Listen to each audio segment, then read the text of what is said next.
श्री स्वामी समर्थ. तुम्ही जेवढी जास्त भक्ती करता तेवढं तुम्हाला दुःख त्रास का भेटतो? कारण ऐकून थक्क व्हाल.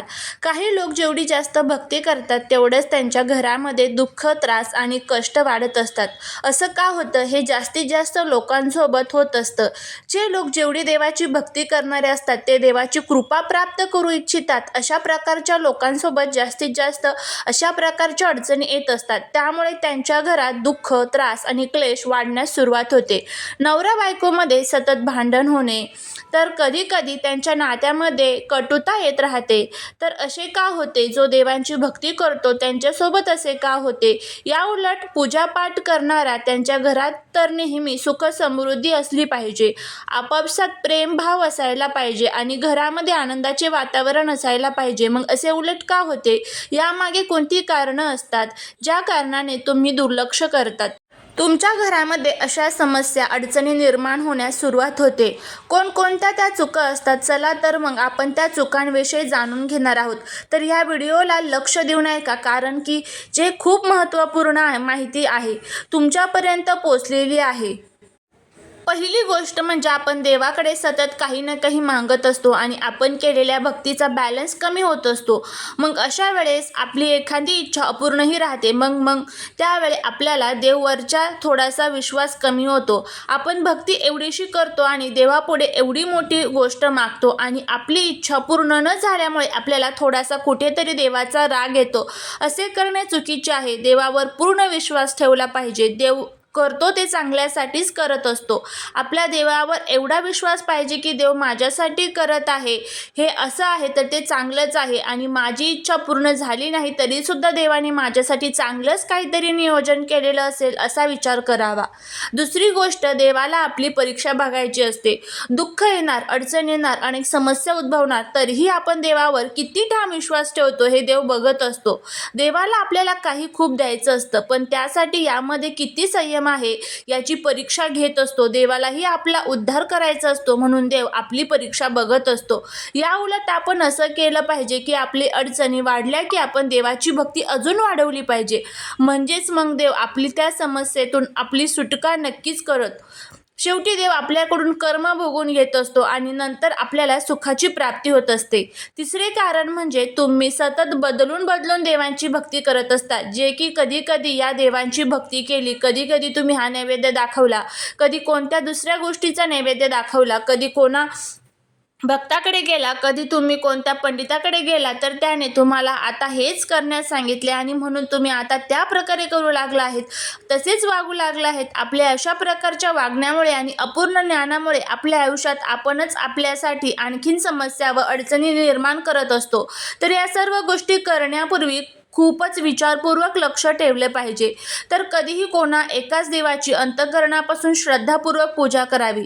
या उलट पालट बदलून बदलून कोणी देवाची भक्ती करू नये. त्याचबरोबर जो नैवेद्य दाखवला जातो तोही अगदी सात्विक असावा. चुकीच्या गोष्टींचा नैवेद्य चुकीच्या देवतेस आमंत्रित करतो. नैवेद्य हा त्या देवाच्या आवडीनुसारच असावा. मग त्यात लाडू, मिठाई, पुरणपोळी, डाळ भात, दही भात हे सात्विक नैवेद्य मानले जातात. तर या गोष्टींचे तुम्हाला विशेष ध्यान ठेवले पाहिजे. चौथे कारण म्हणजे काही लोक आपल्यावर आलेल्या प्रसंगामुळे देवालाच रागाच्या शिवीगाळ करत असतात.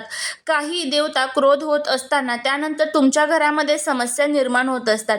जेव्हा तुमचा देवावरचा विश्वास उडतो, त्यांची सेवा करूनही भक्ती करूनही काही फळ मिळत नाही असे जेव्हा काहींना वाटू लागते, त्यावेळी त्यांच्या वागण्यातून कळत न कळत अशा काही चुका घडत असतात ज्याच्या पुढे जाऊन खूप मोठा त्रास सहन करावा लागतो. या गोष्टींचे विशेष ध्यान ठेवायचे आहे. काही झाले तरी पुन्हा कधीही देवतांचा अपमान किंवा अनादर करू नका. पाचवे महत्त्वाचे कारण आहे नवस बोलणे. जसे काही लोक कामाकरिता श्रद्धाभावाने कोणत्या तरी मंदिरात नवस बोलतात आणि कबूलही होतात. आणि जसे की कोणी आपल्या मुलाच्या लग्नासाठी, आपल्याला मुलगा व्हावा यासाठी इत्यादी अनेक गोष्टींसाठी, कारणांसाठी, कामांसाठी नवस बोलले जातात. मग ते पूर्ण झाल्यानंतर त्या देवतेस, त्या देवतेच्या जागृत ठिकाणी नवस सगळे विसरून जातात आणि त्यांना नवस भेटला जात नाही आणि मग त्या कारणांमुळे तुमच्या घरात सुख समृद्धी अनेक अडचणी निर्माण होऊ लागतात.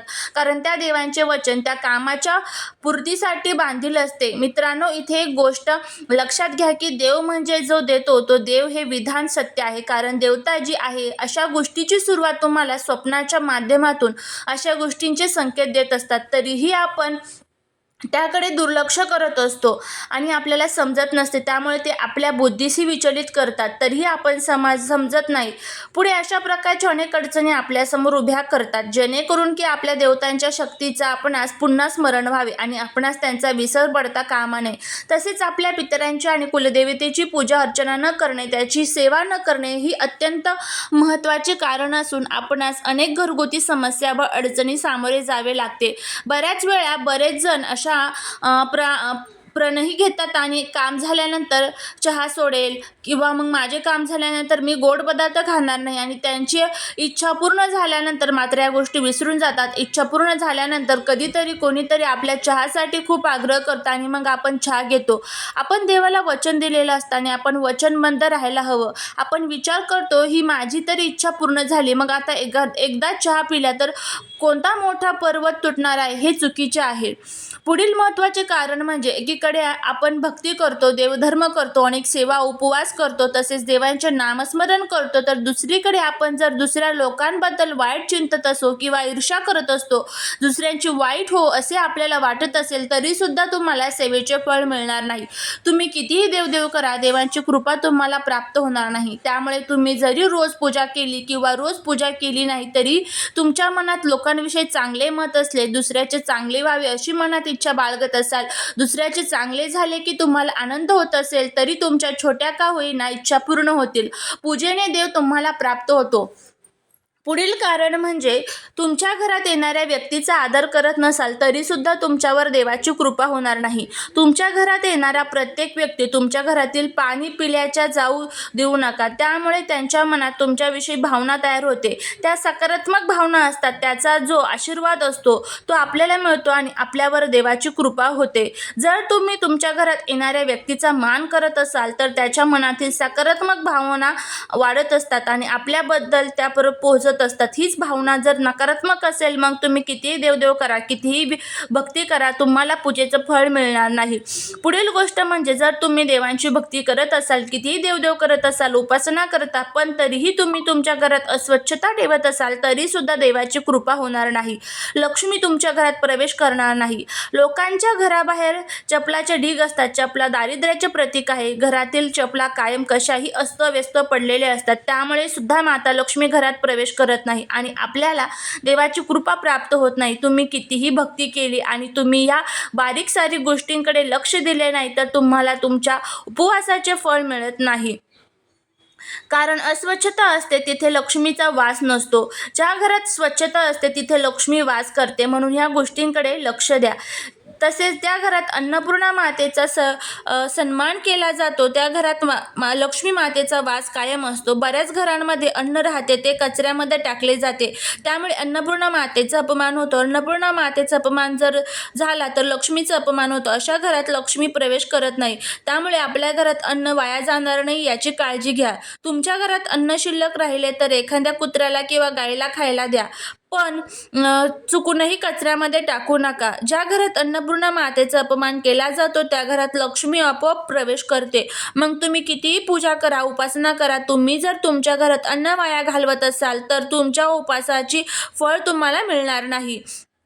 शेवटचे आणि महत्त्वाचे कारण म्हणजे तुम्ही कधी कधी पंडितेकडे जाता, त्या भक्ताकडे जाता आणि तुम्ही काही सल्ला दिला, तुम्हाला कोणी कोणती सामग्री दिली असेल, तुम्हाला कोणी पण भक्ताने तुमच्या डोक्यावर हात ठेवला आणि अशाने काय होते की जेवढे पण गोष्टी तुम्हाला तिथून प्राप्त होत असतात त्या सर्व अभिमंत्रित असतात आणि पण जाणवत नाही आपल्याला आणि आपण विचार करतही नाही. आजपर्यंत जेवढे दिवस झाले, एवढा काळ गेला तरी त्या गोष्टींमुळे माझ्या जीवनात त्याचा प्रभाव काहीच दिसत नाही आणि मला कृपा प्राप्त होत नाही आणि नंतर वैतागून कंटाळून त्या गोष्टींना, वस्तूंना सोडून देण्याचा सुरुवात करता. तुमचा विश्वास उडालेला असतो. त्यामुळे काय होतं की त्या सर्व गोष्टींचा आणि वस्तूंचा तुमच्याकडून अपमान, अनादर केला जातो. त्या गोष्टी किंवा वस्तू एक प्रकारे तुम्हाला समस्या निर्माण करण्यास सुरुवात करतात. त्याचद्वारे दिले गेलेल्या सामग्रीचा कधी तुमच्या हातून अनादर होता कामा नये. त्यामुळे कोणता धागा अथवा मणी दिला असेल तर तुमच्या विश्वास नसेल तर तुम्ही घेऊ नका. विश्वास असेल तरच तुम्ही तो घ्या, नाहीतर योग्य ठिकाणी पद्धतीत तो विसर्जित करा. या गोष्टीला खास करून तुम्हाला ध्यानात ठेवायचे आहे. तर हा माहितीपूर्ण व्हिडिओ जर तुम्हाला आवडला असेल तर चॅनलला सबस्क्राईब करा, शेजारील बेल आयकॉनलाही प्रेस करा, म्हणजे माझ्या सर्व नवीन व्हिडिओंचं नोटिफिकेशन तुम्हाला मिळेल. श्री स्वामी समर्थ.